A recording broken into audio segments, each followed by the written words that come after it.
Are you ready? Let's talk digital. Bonjour à tous et bienvenue sur le podcast Digital Feeling. Je suis Elodie Chenol et j'accompagne les CEO à travailler leur personal branding et celui de leur marque grâce au digital. J'ai pour ambition, à travers ce podcast, de répondre à toutes vos problématiques concernant le marketing digital.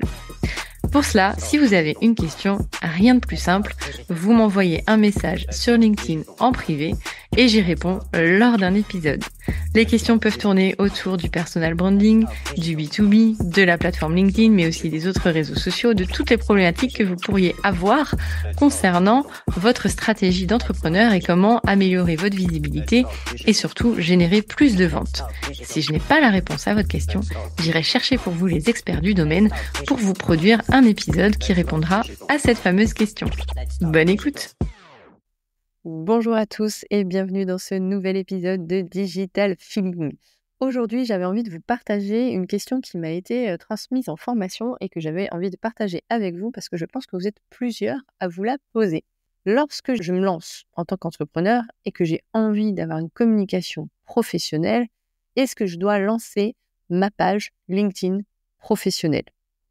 Alors, je vais vous faire une réponse de Normande. Je le suis pour ceux qui me connaissent. Si vous ne le savez pas, vous le découvrez. Oui et non. Pourquoi?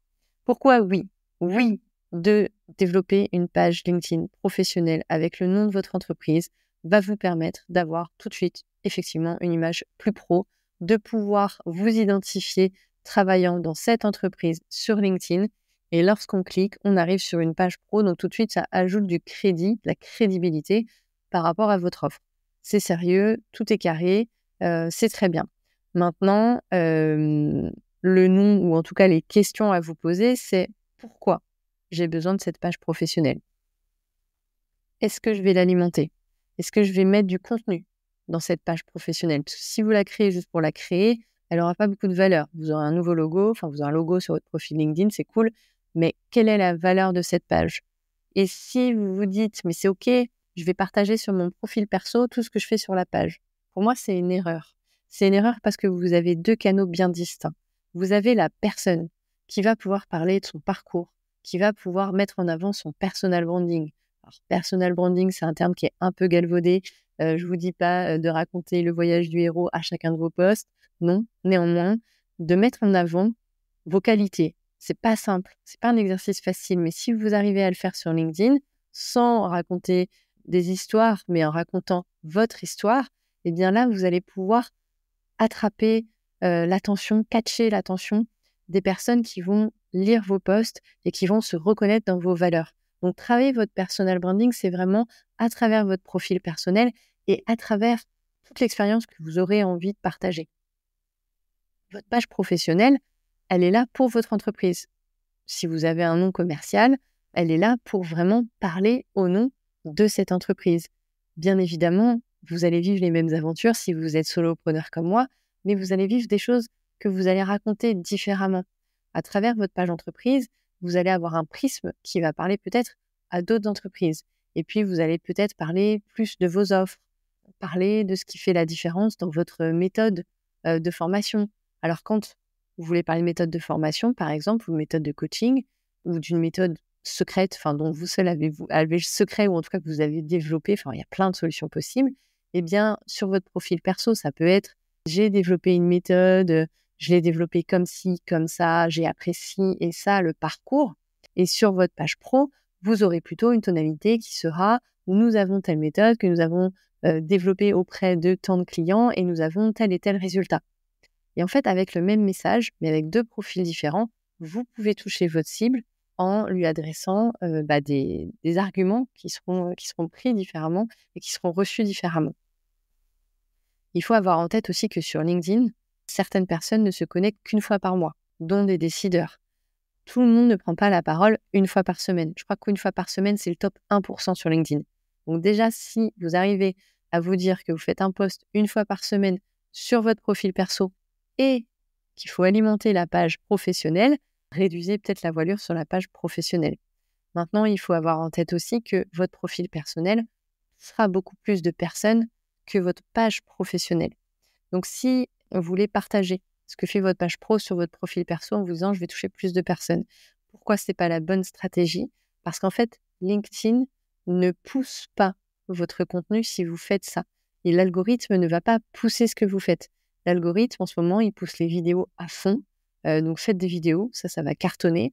Un moyen simple de faire des vidéos, c'est de prendre plein de photos et de le faire créer une vidéo sur Canva. Et hop, vous avez une vidéo sur LinkedIn. C'est un moyen hyper simple. Ce que vous vouliez faire en carrousel, hop, vous faites un carrousel et puis vous alternez avec une vidéo. Ça peut aller très très vite de faire des vidéos sur LinkedIn. Et c'est ce qui est poussé en ce moment par l'algorithme. Donc, ça peut être une stratégie intéressante. Néanmoins, quand vous partagez des liens, là, vous êtes pénalisé par l'algorithme. Alors, on pourrait se dire qu'une page LinkedIn, on reste dans l'environnement LinkedIn et du coup, ça va être poussé et ce serait pertinent comme analyse, mais c'est pas ce qui se passe. Dans la réalité, ce qui se passe, c'est que si vous partagez cette page, vous ne serez pas poussé par l'algorithme et en plus, vous allez diffuser un message confus à votre audience qui va être sur mon profil perso, je poste que ce que je fais en pro, mais en plus, il faut que je rajoute un message pour avoir une plus grande portée encore.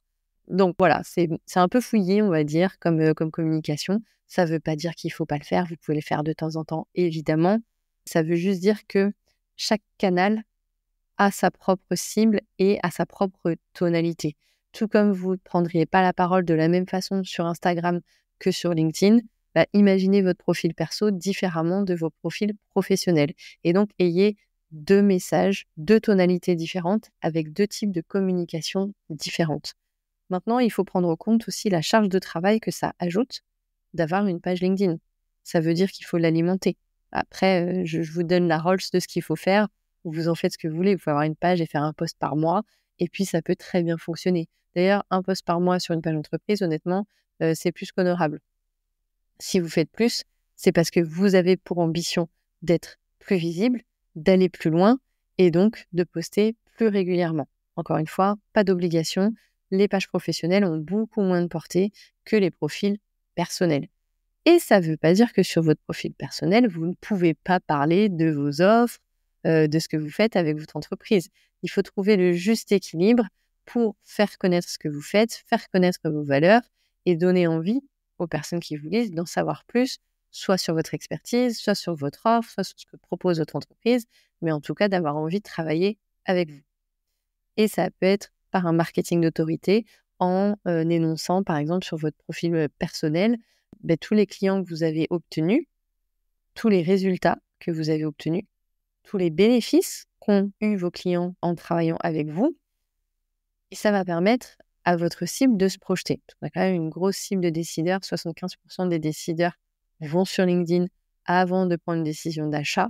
Donc, clairement, il y a une carte à jouer en étant présent et en communiquant ce qu'on fait. Le pire des trucs qu'on puisse nous dire, je pense, c'est « j'ai pas compris ce que tu faisais ». La personne qui vous dit ça, moi, je trouve ça hyper dommage de poster et de se dire « j'ai pas compris ce que tu faisais ». Parce que LinkedIn, ça reste quand même un réseau professionnel. Ça reste un réseau sur lequel on veut travailler sa visibilité pour se faire connaître et pour décrocher des clients, décrocher des emplois. Si jamais vous voulez chercher un CDI, mais décrocher quelque chose. Et si on ne sait pas ce que vous faites, on ne fera pas appel à vous pour votre expertise, pour le service que vous proposez. Donc, concentrez-vous vraiment, concentrez votre communication sur vos valeurs, ce que vous apportez aux entreprises, ce que vous faites sur votre profil perso, ce que vous faites quand vous faites des interventions, que vous êtes en entreprise, que vous prenez des photos, etc. Communiquez là-dessus à fond. Faites-le aussi sur votre profil pro. Faites-le différemment et évaluez la charge de travail que ça représente d'alimenter 2 pages au lieu d'une. Je ne dis pas qu'il ne faut pas le faire, encore une fois. C'est vous qui allez évaluer si vous avez la capacité d'avoir assez de temps pour alimenter ces 2 pages. Petite astuce, moi j'ai une page pro et j'ai un profil perso. Ma page pro, au début, j'avais une tonalité où je partageais tous mes articles de blog. Et puis, sur mon profil perso, ce que j'ai toujours fait, je racontais mes aventures entrepreneuriales, etc. Et donc, ce que vous pouvez faire, c'est, par exemple, recycler votre contenu. Vous pouvez, alors moi, maintenant, je partage mon podcast. Mes épisodes de podcast sont diffusés sur ma page professionnelle. Et ça me permet de rappeler un message, de retoucher une cible, puisque la cible qui vous suit sur votre page n'est pas la même. Enfin, l'audience qui vous suit sur votre page n'est pas forcément la même audience que celle de votre réseau.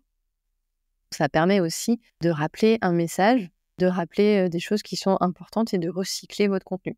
Ça permet de ne pas avoir un calendrier éditorial trop lourd à gérer parce que ça demande beaucoup de temps. Voilà, j'espère que je vous ai apporté une meilleure visibilité sur l'utilité ou non d'avoir sa page pro sur LinkedIn. Faites-le si vous avez la capacité de l'alimenter. Réfléchissez à 2 fois si vous vous dites que c'est une charge de travail en plus et que vous ne l'alimenterez pas nécessairement. Réfléchissez à ce que vous voulez diffuser comme message et plus vous aurez de récence d'informations sur votre page LinkedIn, plus le prospect qui va arriver dessus va se dire « Ok, ils sont actifs, donc je suis peut-être plus en confiance qu'une page morte qui a été créée une fois et qui n'est pas alimentée. » Tout est question de perception. Ce sera peut-être un autre épisode. Je vous remercie de l'avoir écouté jusqu'au bout et je vous souhaite une très belle journée. Thank you. You're welcome. Let's talk digital. J'espère que ce podcast vous a plu. Si vous avez aimé cet épisode, n'hésitez pas à soutenir le podcast en laissant une note et un avis sur Apple Podcast ou sur vos plateformes d'écoute. Ça me permettra de remonter et de pouvoir partager à d'autres entrepreneurs les réponses que vous vous posez. Merci à tous, à bientôt.